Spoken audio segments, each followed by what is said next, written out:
Last thing they want to hear about. And, like, it's just, and like a lot of times people, I remember when they had the Vietnam Wall in town, we were in this little restaurant in Elmore, and there was what was his name? Bench. He's the guy that runs the nursery over there. And he said something about they wanted him to do some landscaping over there, and he starts rattling on about how the war was all for nothing.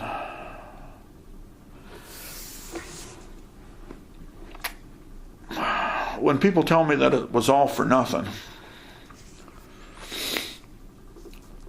I refer to that as the standard mini lecture.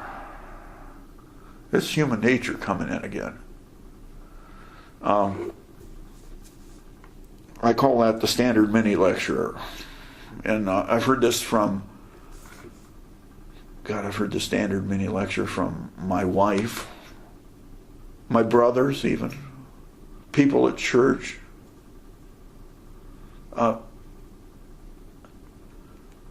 It's not the same, but it's kind of like telling a rape victim that it's their own damn fault.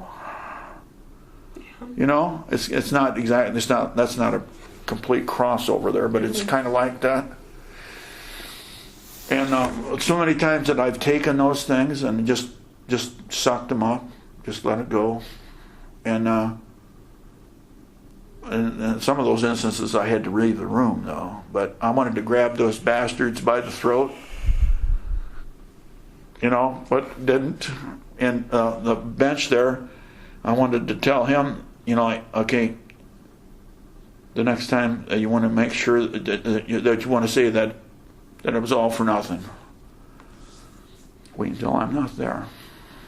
You can shoot your mouth off all you want that it was all for nothing. And this is what you told him? No, I didn't say a damn thing. Oh. There was a guy down to church. I remember when it was a wedding. There was like a feed on account of before there was a wedding. There was a rehearsal dinner is basically what it was, and there was a guy across the table. His name was Dave Pettigene, and he was on church council with me. And he's always got his little opinions about the Vietnam War, which I always let just kind of slide by. And he got to talking about camping and stuff, and then he wanted to know what kind of tents we had in Vietnam.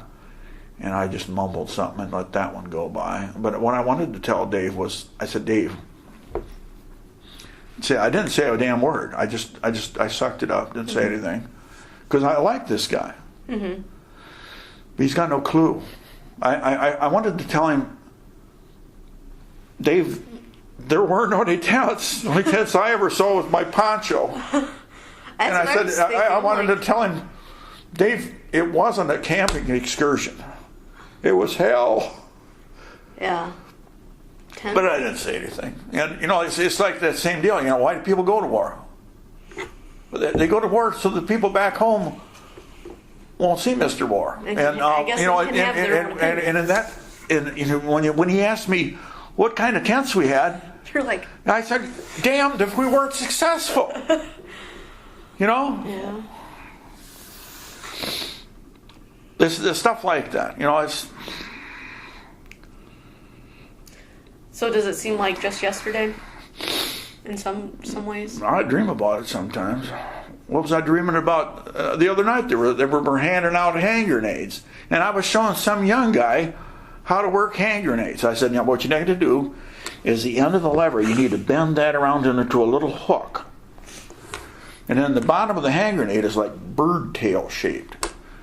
And, it's like, it comes down, and then there's this little base on it. Well, this is the M26A1. I don't imagine they make those anymore. Yeah. And then you find yourself some camo wire, and you cut off and you peel off the insulation, and then you tie that in a little square knot and make it into these little rubber bands. This is what you're telling him? Yeah, and people told me this when I got to Vietnam. Mm-hmm. And you bend the end of the lever around a little hook, and then you hook the lever on your web gear, and you snap that rubber band on there, And it prevents you from losing the hand grenade, because that's where Mr. Charles got that hand grenade that shredded. What's his name? Wilcox. That's where they got that hand grenade. Somebody lost it. Okay. And then you make another little rubber band that holds the pin in so it won't rattle. And I'm explaining this to some young fella. Mm-hmm. I call those old Sarge dreams. Now, in these dreams, are you your age now or back in the 60s, I'm like a senior member there, but I'm still, still a young, younger version. I'm explaining to these young guys, you need your rifle needs to be in your hands, mm-hmm. not slung on your back or on your shoulder. Your rifle needs to be in your hands, because when you need a rifle, you need it. You'll always remember how suddenly you needed it. Mm-hmm. And the people don't understand. They think they'll have plenty of time to get that unass that rifle, get ready. The rifle needs to be in your hands. Mm-hmm. And I call those old Sarge dreams. And the whole thing, I always call those summer vacation dreams.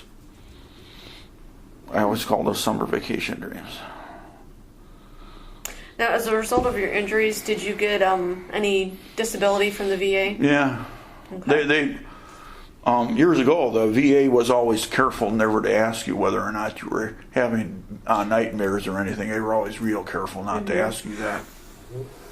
They don't do that anymore. And the VA used to do a lot of sneaky things. Mm-hmm. Back in the early 70s, they would call you down to Cleveland for a physical. You had to be there at 8, 9 o'clock in the morning. And they didn't do anything to you until about 3:45 or so, and then they talked to you. And they did that on purpose because they wanted you to get mad and leave. And then they would say that you never showed up. They did that directly on purpose. And then when you did see that the people in there, guess what they told you? The standard mini lecture. Yep, it was all for nothing. Yep, it was all for nothing. I've heard that standard mini lecture so many times from so many people. Well, anything you want to add? I think we did. I hope you can use some of this stuff. Oh, are you kidding me? I don't know. I don't know if you want to make copies of any of this stuff. I can.